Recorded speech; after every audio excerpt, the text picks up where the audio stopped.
परमात्मा आहे आणि आपल्या जवळचाच परमात्मा आपल्याला त्याचं दर्शन करून देण्यासाठी संत या ठिकाणी अवतरी झालेले आहेत. संत आपल्याला आरसा दाखवण्याचा प्रयत्न करतात, आपल्याला मार्ग देण्याचा प्रयत्न करतात.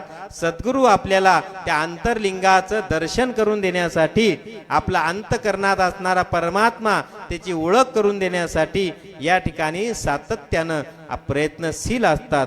म्हणून सद्गुरूच्या संतांच्या सहवासामध्ये आलेला जीव या ठिकाणी जीव न राहता शिवस्वरूप होतो. भगवान शिवाची उपासना करता करता करता या जीवाला जीव न ठेवता भगवान शिव काय करतो? शिवस्वरूप करून घेतो. पण ते शिवस्वरूपाला प्राप्त करण्याचा प्रवास खूप मोठा आहे. एका 2-11 दिवसात ते काही शक्य नाही. महिनाभर श्रावणात महिन्यात ते शक्य नाही. मग आपल्या अंतकरणात असणाऱ्या भगवान शिवाला आपल्याला त्याच्याशी नातं जोडायचंय. मग त्याचं स्वरूप समजून घ्यावं लागेल ना. ते स्वरूप तुम्हाला सांगितलं. भगवान शिव कसा आहे आणि तो कुठं राहतोय. आपल्या जवळच आहे पण आपल्याला त्याची ओळख नसती, दिसत नसते. अत्यंत जवळची वस्तू दिसत नाही. त्याला पाहण्यासाठी आधाराची गरज आहे.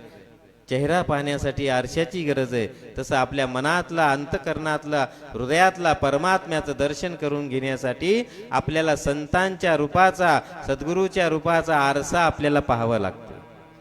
त्याच आरशामध्ये आपल्याला परमात्मा दिसतो आणि ते दाखवून देतात. म्हणून तर त्यांना श्रेष्ठ मानले गेले. गुरुला श्रेष्ठ का म्हणतात? संतांना माऊली का म्हणतात? गुरुला माऊली का म्हणतात? देवाला माऊली म्हणत नाहीत. कोणाला माऊली म्हणतात? संतांना आणि गुरुला म्हणतात की नाही. कारण ज्यानं खऱ्या अर्थानं दाखवलंय, ओळख करून दिली आहे, आपल्या स्वरूपाचं ज्ञान आपल्याला दिलंय, तो श्रेष्ठ असतो. म्हणून सद्गुरु श्रेष्ठ आहेत, संत हे श्रेष्ठ आहेत. गुरु देवाचाही देव, येता कळो अनुभव.